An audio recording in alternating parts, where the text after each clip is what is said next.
જય દ્વારકાધીશ મિત્રો.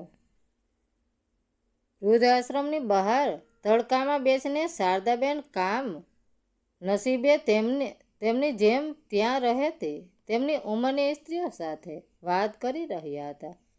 ત્યારે તેમની એક સખી રેખાબેને કહ્યું, શારદાબેન, તમારો પુત્ર અને વહુ આટલા બધા સારા છે, તો પણ ખબર નહીં તમે અહીં કેમ આવી ગયા.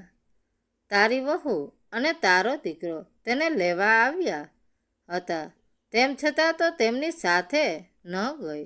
મારો એકનો એક દીકરો અને વહુ ક્યારેય મને મળવા નથી આવતા.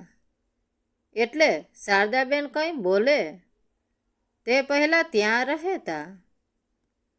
રમેશભાઈએ કહ્યું, શારદાબેન, આજે ફરી તમારો પુત્ર અને વહુ તમને લેવા આવ્યા હતા છે. પુત્ર અને પુત્રવધૂનું નામ સાંભળતાએ શારદાબેનના ચહેરા પર ગુસ્સો આવી ગયો અને તેઓ ત્યાંથી ઊભા થઈને તેમના રૂમમાં જતા રહ્યા. તેથી ત્યાં બધા બેઠેલા લોકો શારદાબેનને જોઈને આશ્ચર્યચકિત થઈ ગયા કે કેવી સ્ત્રી છે. તેમના પુત્ર અને પુત્રવધુ તેમને મળવા આવ્યા છે અને તેમને આ મળવાને બદલે મોં ફેરવીને તેમના રૂમમાં દોડી ગયા. ત્યારે તેમનો દીકરો અને વહુ પણ દોડી ગયા. વહુ પણ અંદર આવી ગયા હતા. તેઓ સીધા ત્યાંના મેનેજર પાસે ગયા તો મેનેજર તેમને શારદાબેન પાસે મળવા માટે લઈ ગયા. અંદર આવ્યા તો શારદાબેન પોતાના રૂમમાં બંધ કરીને બેઠા હતા. તો મેનેજર સાહેબે કહ્યું, માજી, દરવાજો ખોલો, તમારો દીકરો અને વહુ તમને મળવા આવ્યા છે. તો શારદાબેને ચોખે ચોખ્ખી તેમને મળવાની ના પાડી દીધી. મેનેજર સાહેબની ઘણી વિનંતીઓ પછી જ્યારે શારદાબેને દરવાજો ખોલ્યો ત્યારે તેમનો પુત્ર અને પુત્રવધુ તેમની માતાને મળવા અંદર ગયા અને મેનેજર સાહેબ બહાર બેસી ગયા. તેઓ અંદર ગયા કે તરત જ તેમના પુત્ર આકાશે કહ્યું, માં, શું થયું? તમે અમારી સાથે કેમ નથી જવા માગતા? હવે તમારો પૌત્ર પણ આવી ગયો છે, તેને તમારી ખૂબ જ જરૂર છે. જો પૌત્રને દાદીમાનો પ્રેમ અને સ્નેહ ન મળે તો તમે તેની સાથે અન્યાય કરી રહ્યા છો. શું તમને ખબર છે, જે ગામમાં આપણી જમીન હતી, જ્યાં સુધી શહેરનો વિકાસ થયો છે, તેથી તે જમીનના ભાવ વધી ગયા છે. હવે એ જમીનની કિંમત કરોડોમાં પહોંચી ગઈ છે. દીકરા અને વહુની વાતો સાંભળીને શારદાબેન તેમની લાચારી સમજી ગયા કે તે લોકો તેમને કેમ લઈ જવા માગે છે. તેમને દીકરા અને વહુ પર ગુસ્સો તો બહુ આવી રહ્યો હતો, પણ તેઓ ઝઘડવા માગતા ન હતા એટલે ચૂપ રહ્યા. રૂમનું વાતાવરણ સાવ શાંત થઈ ગયું.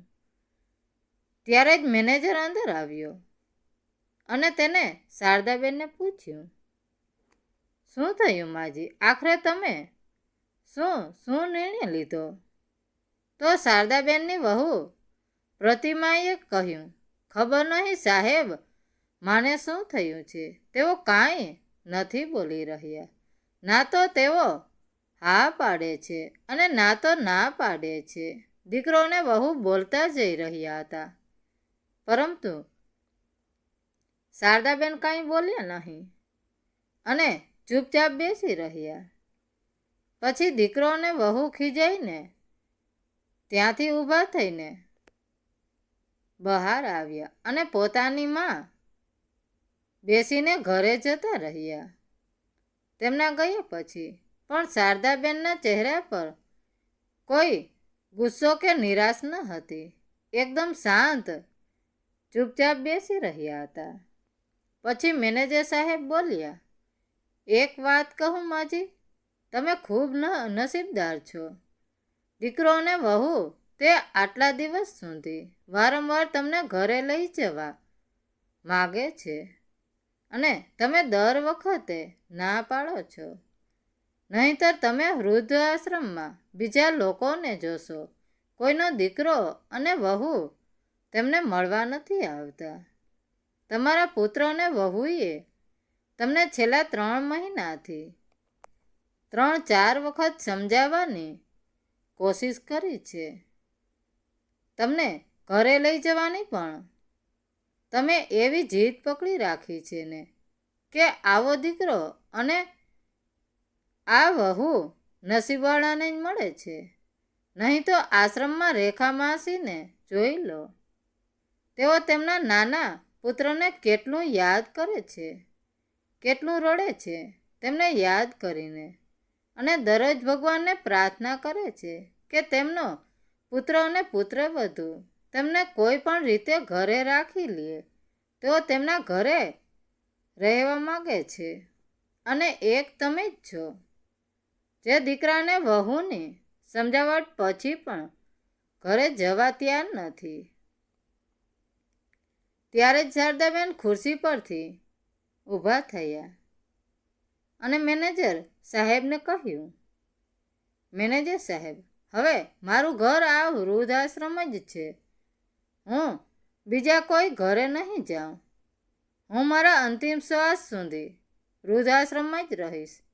જો તમને આ વૃદ્ધાશ્રમમાં રહેવું ન ગમતું હોય તો હું બીજા વૃદ્ધાશ્રમમાં જતી રહીશ, પણ દીકરા અને વહુ જોડે પાછી એ ઘરમાં ક્યારેય નહીં જઉં.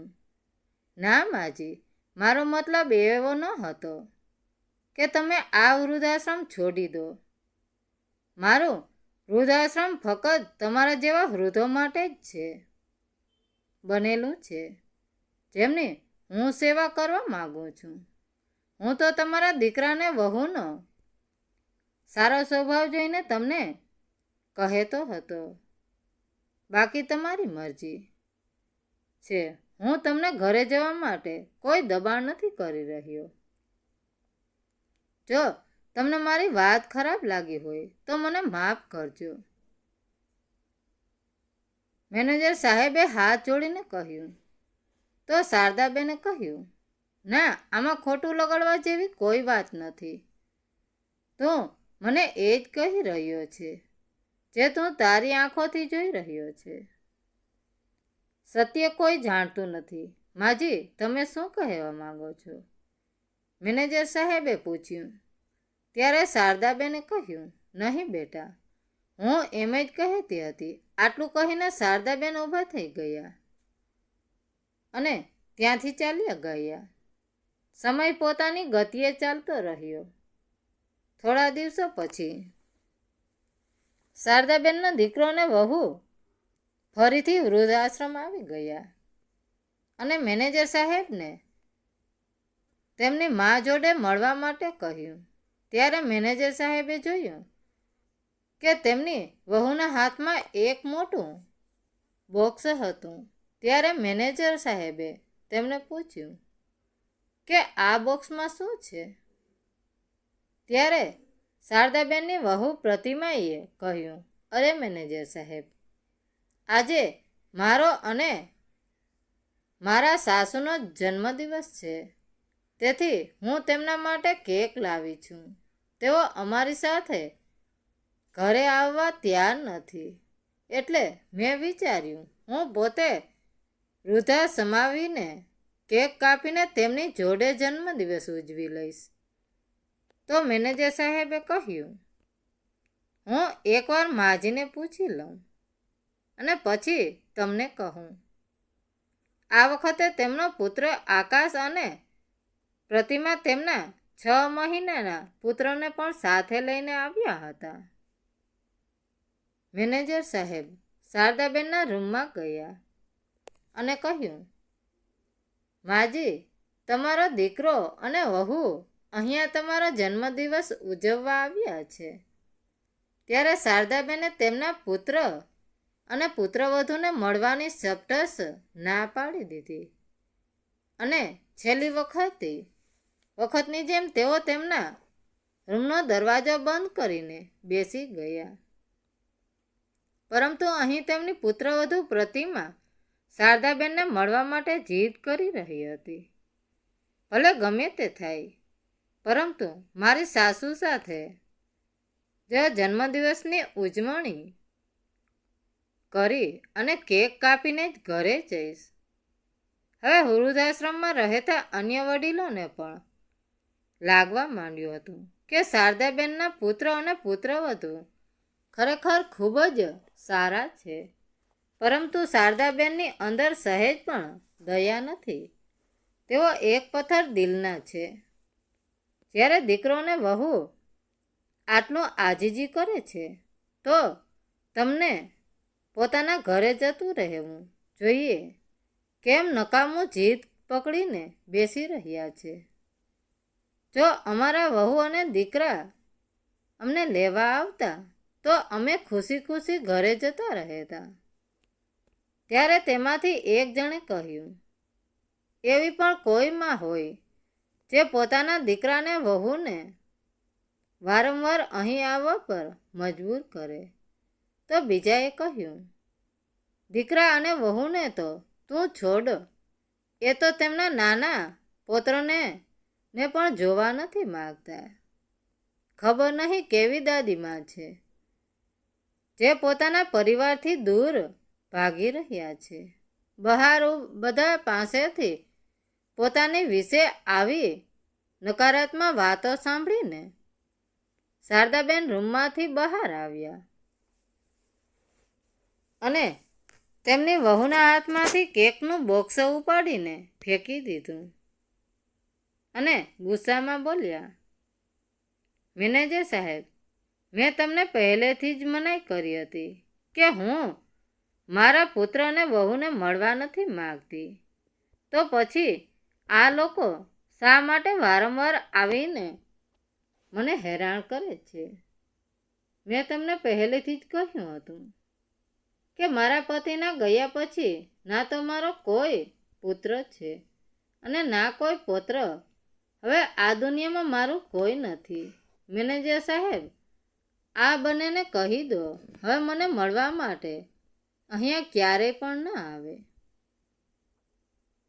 આ વખતે મેનેજર સાહેબને શારદાબેનનું વર્તન કંઈક અજીબ લાગ્યું અને તેઓ શારદાબેનને નારાજ થતા બોલ્યા, માજી, તમે વૃદ્ધાશ્રમમાં કેમ આટલા અહંકાર લઈને બેઠા છો? એવી પણ શું વાત થઈ ગઈ કે તમે તમારા દીકરા અને વહુને એટલી નફરત કરો છો? અહીંયા બધા જોઈ રહ્યા છે કે તમારો દીકરો અને વહુ કેટલા સારા છે. તમારો જન્મદિવસ મનાવવા માટે વૃદ્ધાશ્રમમાં આવ્યા છે. અરે, બાળકો છે, બાળકોથી ભૂલ થઈ ગઈ હશે, પણ હવે તેઓને તેમની ભૂલનો અહેસાસ થઈ ગયો છે. તો તમારે પણ તેમને માફ કરી દેવા જોઈએ. ત્યારે શારદાબેને પોતાના દીકરાને વહુ તરફ જોતા કહ્યું, તમે જતા રહો અહીંયાથી અને ક્યારેય વળીને પાછા ન આવતા કે ક્યારેય પણ મને તમારું મોઢું ન બતાવતા. શારદાબેનનો ગુસ્સો જોઈને તેમના પુત્ર અને પુત્રવધુને લાગ્યું તે કદાચ તેમની માતા તેમની પોલ ન ખોલી દે. તેથી તેઓ ઉદાસ ચહેરે ત્યાંથી ચાલ્યા ગયા. પરંતુ આજે શારદાબેન ચૂપ ન બેઠા, કારણ કે તેમના પુત્ર અને પુત્રવધુએ તેમને વારંવાર વૃદ્ધાશ્રમ આવીને હેરાન કરતા હતા. છેલ્લા 3 વર્ષથી તેમને કેવી રીતે પોતાની જાતને સંભાળી છે, કેવી રીતે તેમને તેમના પતિનું ઘર છોડીને વૃદ્ધાશ્રમમાં એડજસ્ટ થયા છે, તેમના કરતાં વધુ સારી રીતે કોઈ જાણતું નથી. જ્યારે તેઓ વૃદ્ધાશ્રમમાં આવ્યા હતા ત્યારે 6 મહિના કેવી રીતે રડી રડીને હેરાન થયા હતા એ તો તેઓ જ જાણે છે. કેટલા તૂટેલા મન સાથે તેઓ વૃદ્ધાશ્રમમાં આવ્યા હતા.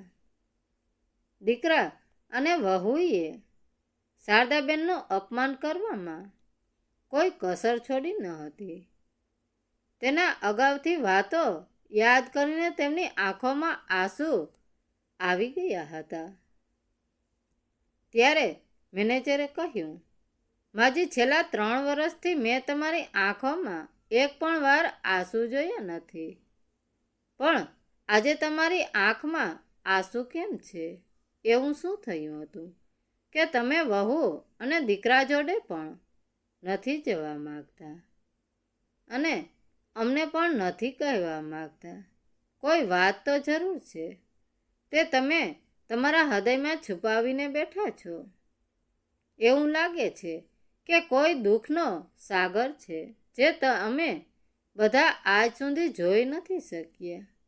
આજુબાજુ ઊભેલા લોકો પણ કહેવા લાગ્યા, હા શારદાબેન, એવું શું થયું હતું જેના કારણે તમે તમારા પુત્ર અને પુત્રવધુ સાથે જવા માંગતા નથી? કંઈક એવું થયું હશે જેના કારણે તમે આટલા કઠોર બની ગયા. શારદાબેને હવે બધું સ્પષ્ટપણે કહેવા માંગતા હતા, કારણ કે તેમને તેમના પુત્ર અને પુત્રવધુની વારંવાર મુલાકાત ગમતી ન હતી. જ્યારે પણ દીકરા અને વહુ મોઢું જોતા હતા તેમને બહુ ગુસ્સો આવતો. તેમને અને મેનેજર સાહેબને કહ્યું, દીકરા, તમે જેને આટલું સરસ કહી રહ્યા છો તેની વાસ્તવિકતા નથી જાણતા. તે બંને મારા માટે કંઈક લઈને આવ્યા હતા. વર્ષો પહેલાં એ જ પુત્ર વધુએ મારા ચહેરા પર ગેસ ફેંકીને મારી હતી.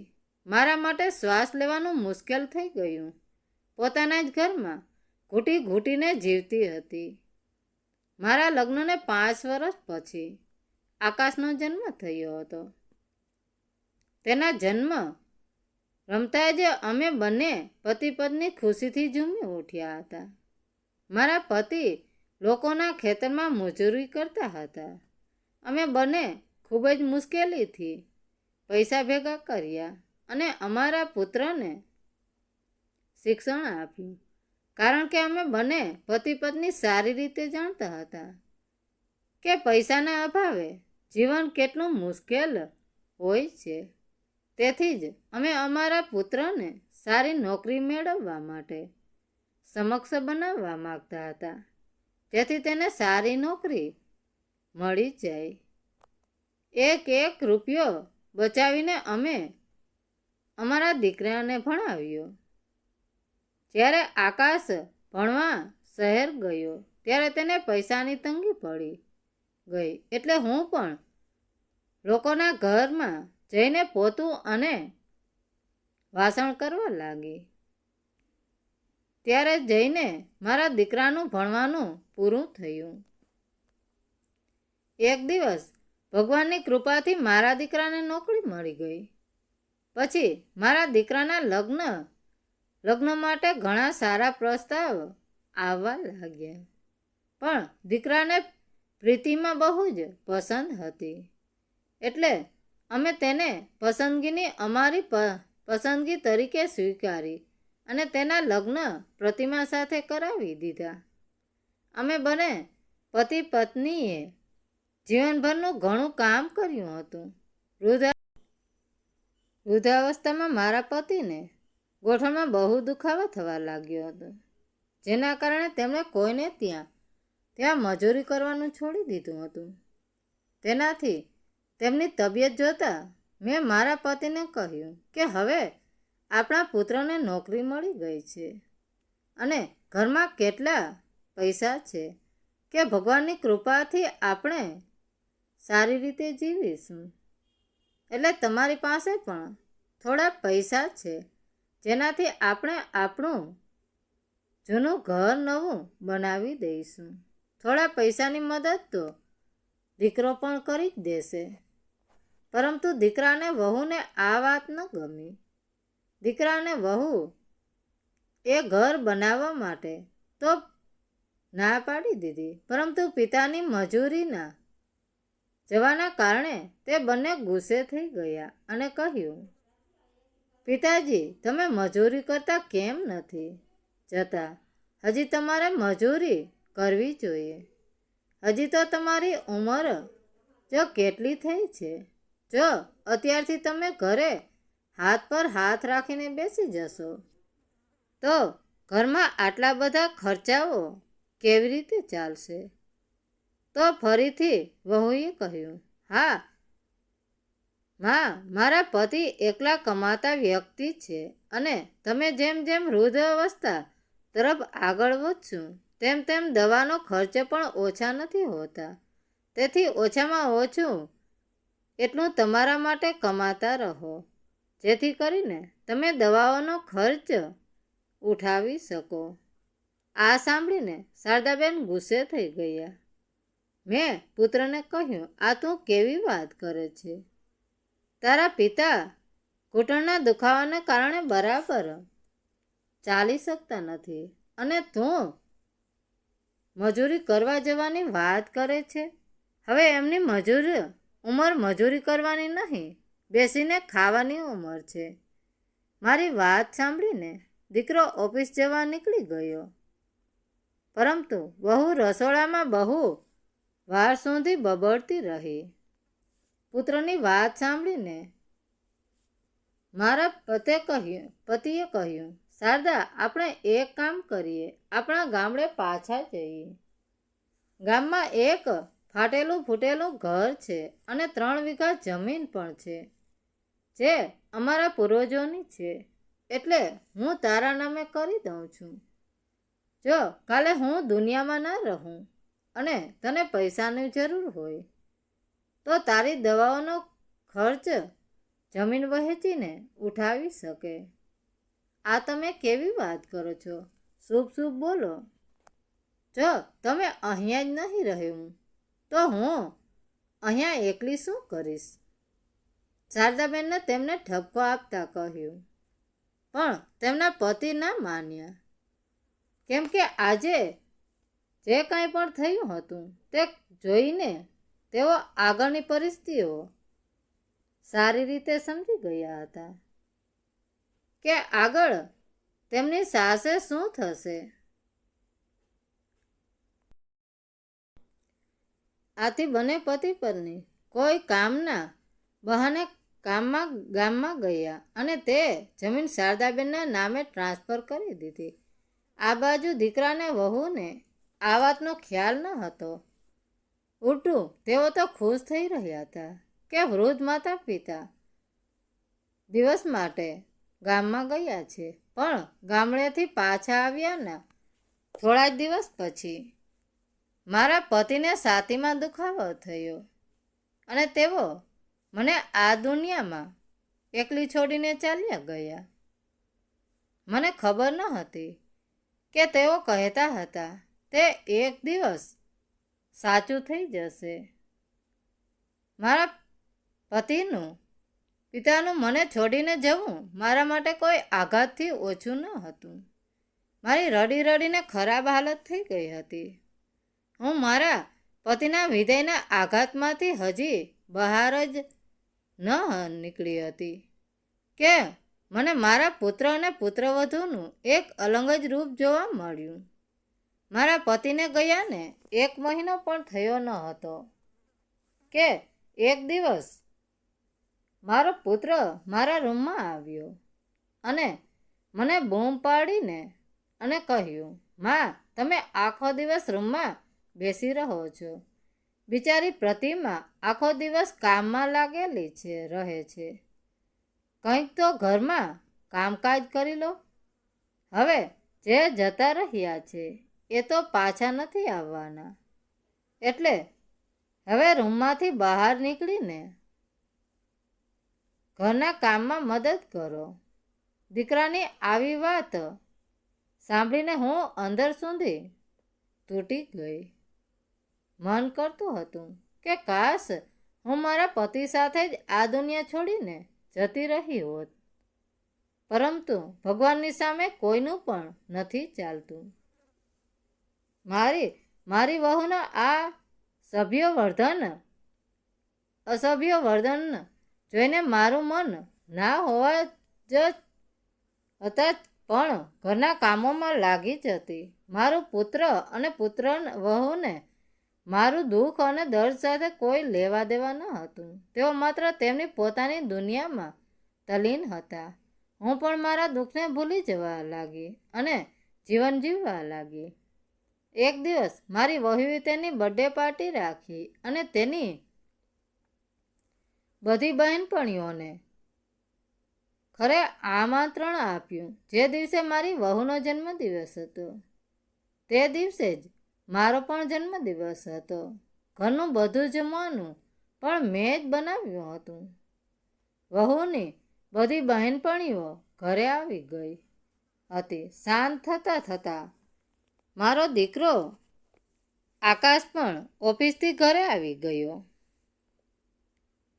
હતો. કેક કાપવાનો સમય આવ્યો ત્યારે મારી વહુ એકલીએ જ કેક કાપી દીધી. મારા દીકરા આકાશે એને ગિફ્ટમાં સોનાની બંગડી આપી. મારી પુત્ર હતો. પ્રતિમાએ જોઈને આનંદથી ઉછાળી પડી અને હું ત્યાંથી દૂર એક ખૂણામાં ઊભી રહી આ બધું ચૂપચાપ જોઈ રહી હતી.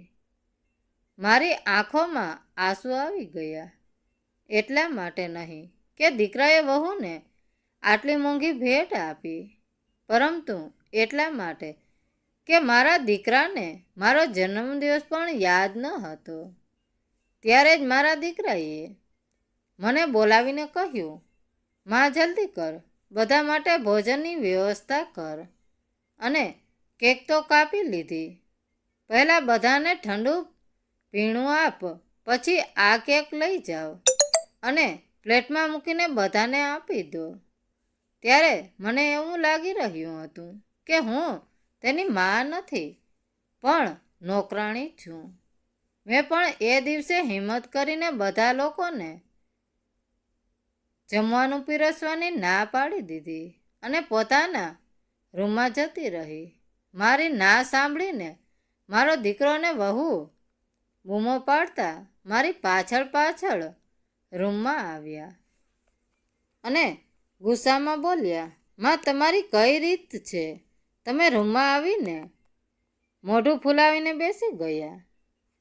ઘરમાં આટલા બધા મહેમાન આવ્યા છે, તેમને ખાવા પીવાનું જુઓ.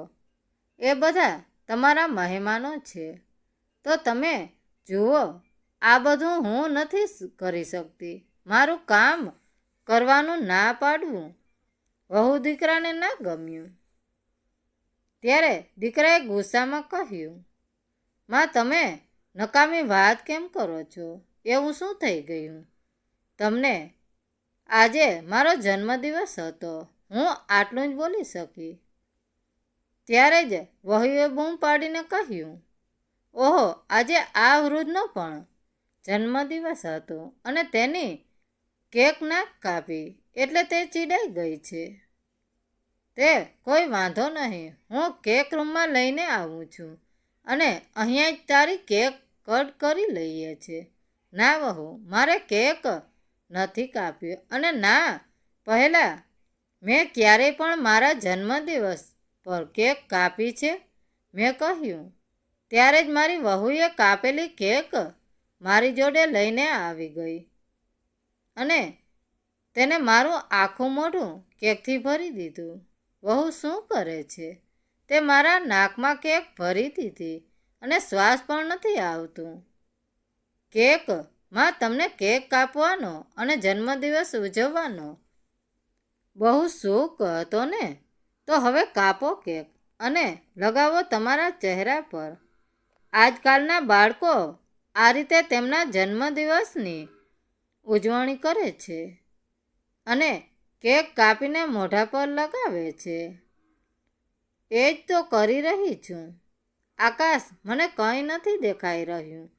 આંખોમાં બળે છે. ત્યારે આકાશે ઝાટકાથી મારો હાથ પકડીને મને બાથરૂમમાં લઈ ગયો અને કહ્યું, આ રહી પાણીની ડોલ, જલ્દી જ પોતાનું મોઢું ધોઈને કામ પર આવી જાઓ. પણ હું મોઢું ધોઈને રૂમમાં બેસી ગઈ અને અંદરથી દરવાજો બંધ કરી દીધો. તે મારા દીકરા અને વહુને મને બહુ ઊંધું સીધું સંભળાવ્યું. સવાર સુધીમાં મને વૃદ્ધાશ્રમમાં મોકલવાની તૈયારી કરી રહ્યા હતા. ત્યારે મારો દીકરો મારી પાસે આવ્યો અને બોલ્યો, ચાલો માં, જો તમે અહીંયા કોઈ કામ નહીં કરો તો મારા ઘરમાં તમારા માટે કોઈ જગ્યા નથી. દીકરા અને વહુની આ વાત સાંભળીને શારદાબેન પોતાના મનને સમજાવી લીધું કે ભલે વૃદ્ધાશ્રમમાં રહેવું મંજૂર છે, પરંતુ દીકરા અને વહુની નોકરાણી નહીં બનવું. આ વિચારીને શારદાબેન વૃદ્ધાશ્રમમાં રહેવાનું સ્વીકારી લીધું અને તેમના દીકરા અને વહુ તેમને વૃદ્ધાશ્રમમાં મૂકીને આવતા રહ્યા. શારદાબેનના ગયાને 1.5 વર્ષ થયું હતું. તે આકાશ ઉપર ગામડેથી કોઈકનો ફોન આવ્યો. ગામડે જે જમીન તમારી છે, હવે ત્યાં સુધી શહેરનો વિકાસ થઈ ગયો છે અને તમારી જમીન મેન રોડ પર છે. તેની કિંમત કરોડોમાં પહોંચી ગઈ છે. જે સાંભળીને આકાશ અને તેની પત્ની પ્રતિમા આનંદથી ઉછળી પડ્યા અને જમીન વેચવાનો નિર્ણય કર્યો. બીજે દિવસે ગામ પહોંચી ગયા, પણ જ્યારે કોર્ટમાં પહોંચ્યા ત્યારે જાણવા મળ્યું કે એ જમીન તો તેમના પિતાએ તેમના મૃત્યુ પહેલાં તેમની માતાના નામે કરી દીધી છે. જે સાંભળીને દીકરાને વહુના પગ નીચેથી જમીન સરકી ગઈ. તેઓ આશ્ચર્યથી એકબીજાને જોવા લાગ્યા કે હવે શું થશે. દીકરો અને વહુ નાનું મોઢું લઈને પોતાના ઘરે પરત ફર્યા અને યુક્તિઓ રમવા લાગ્યા કે તે રોજને કેવી રીતે પાછી લાવવી. પછી આકાશના મનમાં એક વિચાર આવ્યો. તેણે કહ્યું કે થોડા દિવસોમાં આપણું બાળક આ દુનિયામાં આવવાનું છે. તેના બહાને આપણે તે વૃદ્ધને અહીં લાવીશું. પોતાના પૌત્ર કે પુત્રીની ખુશખબરી સાંભળીને તે વૃદ્ધ આવવાની ના નહીં કહે પાડે. આ વિચારીને દીકરો અને વહુ આગળનું પ્લાનિંગ કરવા લાગ્યા. થોડા સમય બાદ આકાશને એક દીકરો થયો. હવે તો તેમને માને વૃદ્ધાશ્રમમાંથી લાવવાનું એક બહાનું પણ મળી ગયું હતું. પૌત્રના નામે વૃદ્ધાશ્રમમાં જઈને શારદાબેનને વારંવાર ઇમોશનલ બ્લેકમેલ કરવાનું શરૂ કર્યું. શારદાબેન પણ આ વાત સારી રીતે સમજી રહ્યા હતા, કારણ કે પહેલી જ મુલાકાત તેમની વહુએ તેમને શહેરના વિકાસની વાત કહી દીધી હતી. તેમને બધી ખબર પડી ગઈ હતી કે દીકરો અને વહુ તેમને ઘરે કેમ લઈ જવા માગે છે. તેમને તેમના પુત્રની સંભાળ રાખવા માટે મફતમાં આયા પણ મળી જશે. આ જ કારણ છે મેનેજર સાહેબ, હું મારા પુત્ર અને પુત્રવહુ પાસે જવા માંગતી નથી. તમે લોકો માનો છો કે મારો દીકરો અને વહુ મને ખૂબ માન આપે છે, એટલા માટે તેઓ મને ઘરે લઈ જવા માંગે છે. પણ એવું કાંઈ નથી. તેઓ માત્ર મને ને તેમના પુત્રની આયા બનાવીને શહેરના વિકાસ માટે ગામડામાં આવેલી જમીન વહેંચીને પૈસા પડાવી લેવા માગે છે. તેમનું આ કામ થઈ જશે એટલે તરત જ તેઓ મને ફરીથી દૂધમાંથી માખી કાઢીને ફેંકી દે એવી રીતે મને અપમાનિત કરીને કાઢી મૂકશે. અને હું વારંવાર અપમાનિત નથી થવા માગતી. હવે મારું આ વૃદ્ધાશ્રમમાં મન લાગી ગયું છે. હું મારા છેલ્લા શ્વાસ સુધી અહીં જ રહીશ. શારદાબેનની વાત સાંભળીને મેનેજર સાહેબની આંખોમાં પણ આંસુ આવી ગયા. ત્યાં બેઠેલા તમામ લોકો ભાવુક થઈ ગયા. અને માફ કરી દેજો શારદાબેન, અમે તમને ખોટા સમજ્યા હતા. પણ આજ પછી તમને કોઈ કશું નહીં કહે. તમે અહીંયા આરામથી રહો. બધા લોકોએ શારદાબેનની માફી માગતા કહ્યું. ત્યારે શારદાબેનને કહ્યું કે તમારા બધાનો કોઈ વાંક નથી. તમે તમારી આંખોથી જે જોયું છે તે જ કહ્યું, પણ સત્ય તો બીજું જ કંઈક હતું. આ રીતે વધુ 2 મહિનાના પસાર થઈ ગયા. પછી એક દિવસ શારદાબેનનો દીકરો ને વહુ તેમને લેવા માટે ફરીથી આવ્યા, કારણ કે તેઓ જમીનના લોભી હતા. પરંતુ આ વખતે મેનેજર પણ તેમને આવવાની રાહ જોઈ રહ્યા હતા. તે બંનેને જોતા જ મેનેજરે પોલીસને ફોન કરી દીધો. એટલામાં જ આકાશ અને પ્રતિમા મેનેજર સાહેબ પાસે આવ્યા અને કહ્યું, સાહેબ, મારી મા ક્યાં છીએ? આજે કોઈ પણ સંજોગોમાં અમે તેમને ઘરે લઈ જઈશું. આજે મેનેજર સાહેબ આકાશ અને પ્રતિમાના અસલી રૂપને જોઈ રહ્યા હતા કે તેઓ જમીનના લોભમાં હવે ભલાઈનો મુગુઠો ઉતારીને જબરદસ્તી પર ઉતરી આવ્યા હતા. ત્યારે જ શારદાબેન તેમના રૂમમાં જતા દેખાયા. તો જલ્દીથી દોડીને આકાશ તેમની જોડે ગયો અને જબરદસ્તી તેમનો હાથ પકડીને કાર જોડે લઈ ગયો અને બોલ્યો, ચાલ માં, હું તને 10 વખત સમજાવવા આવ્યો છું, પણ તું ના માની. આજે હું તને જબરદસ્તી લઈ જઈશ.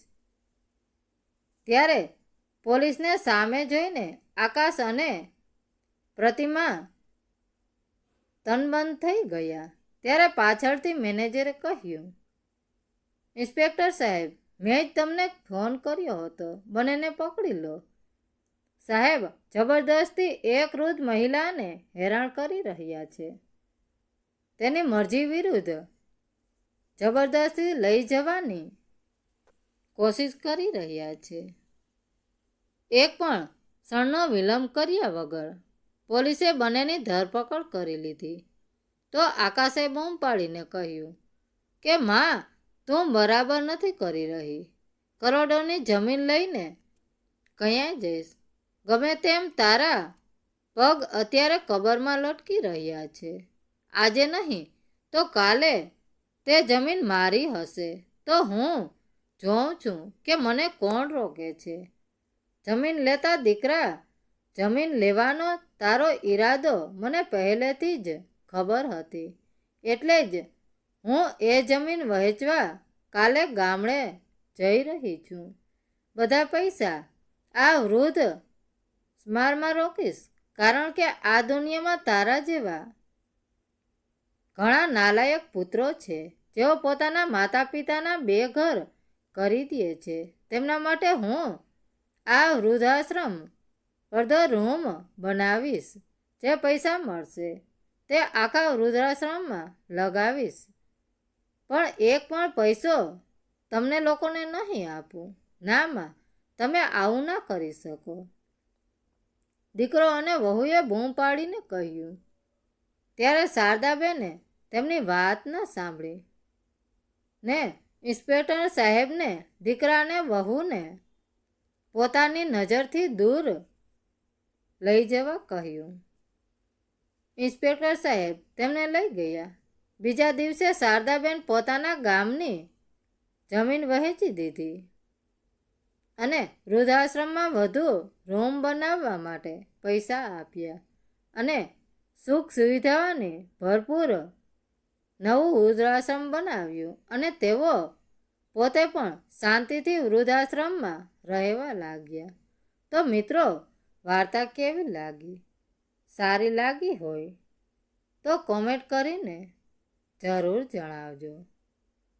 ધન્યવાદ મિત્રો. રાધે રાધે.